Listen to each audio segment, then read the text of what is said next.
दिन के सीएम से नीतीश कैसे बने बिहार के किंग? अटल और अडवाणी से हुई सबसे बड़ी भूल और कैसे सीएम बनते ही नीतीश ने बदल दी बिहार की सियासत? बिहार में चुनाव के मद्देनजर सियासी बाजार सज चुका है, वहीं राजनीतिक समीकरणों पर भी चर्चा तेज है। इसी क्रम में सीएम नीतीश कुमार की पलटी भी चर्चा का विषय बनी रहती है। दरअसल कैसे 7 दिन के सीएम से नीतीश कुमार बिहार के सियासत के किंग बन गए हैं। सियासी गलियारों में लोग इसे अटल बिहारी वाजपेयी और लाल कृष्ण आडवाणी की सबसे बड़ी भूल कह रहे हैं। उनका मानना है कि अगर उस वक्त भाजपा ने नीतीश कुमार को सीएम नहीं बनाया होता तो आज बिहार में भाजपा जदयू की जगह सियासत का रुख मोड़ने की हैसियत रखती। नीतीश कुमार कैसे इस मुकाम तक पहुंचे? जी हां, पूर्व प्रधानमंत्री अटल बिहारी वाजपेयी और उप प्रधानमंत्री लाल कृष्ण आडवाणी ने एनडीए के भीतर नीतीश कुमार को आगे बढ़ाने में महत्वपूर्ण भूमिका निभाई। उनके फैसलों ने बिहार की राजनीति के परिदृश्य को काफी प्रभावित किया, जिससे नीतीश एक प्रमुख नेता के रूप में उभरे। 2000 के बिहार विधानसभा चुनाव के दौरान चारा घोटाले के कारण लालू यादव ने सीएम पद छोड़ा और राबड़ी देवी ने पदभार संभाला। उस समय केंद्र में अटल बिहारी वाजपेयी के नेतृत्व में एनडीए की सरकार थी। बिहार में सुशील मोदी बीजेपी के प्रमुख चेहरा थे। बिहार और झारखंड का बंटवारा नहीं हुआ था। राज्य में 324 विधानसभा सीटें थी।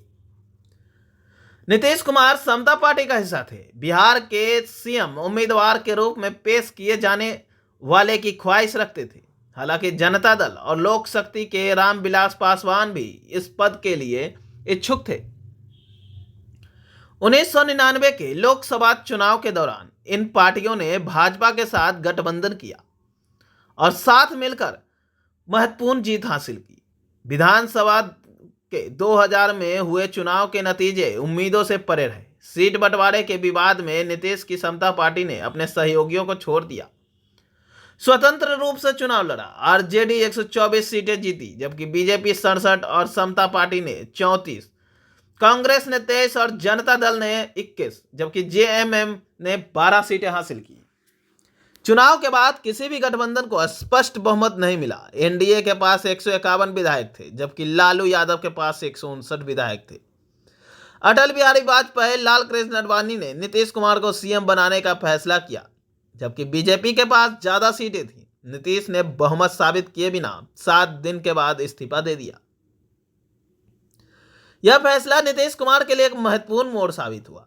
सीएम के तौर पर उनके संक्षिप्त कार्यकाल में उनकी राजनीति की हैसियत काफी हद तक बढ़ गया। 2005 के चुनाव तक बिहार 2 राज्य में बढ़ चुका था, जिससे विधानसभा की सीटें घटकर 243 रह गई। नीतीश कुमार के नाम पूर्व सीएम की उपाधि जुड़ चुकी थी। 2005 में समता पार्टी जदयू में विलय हो गया। वह बिहार की सबसे बड़ी पार्टी बनकर उभरी। जदयू ने 139 सीटों पर चुनाव लड़ा और 88 जीत गई, जबकि बीजेपी ने 102 में सिर्फ 55 जीत हासिल की। इस दौरान बिहार की राजनीति में नीतीश कुमार का दबदबा बढ़ गया। 2010 के चुनाव में राजनीतिक गतिशीलता और भी बदल गई और जदयू ने 141 सीटों में 120 सीटें जीत ली, जबकि बीजेपी 50 सीटों पर सिमट गई।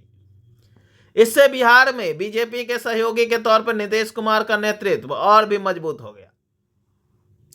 2014 में नरेंद्र मोदी के केंद्रीय राजनीति में प्रवेश के बाद बिहार की राजनीति परिवेश को फिर से बदला। हालांकि यह कहानी किसी और समय के लिए है, लेकिन अटल आडवाणी ने अपनी पार्टी की कीमत पर नीतीश कुमार के कैरियर को आकार देने में अहम भूमिका निभाई।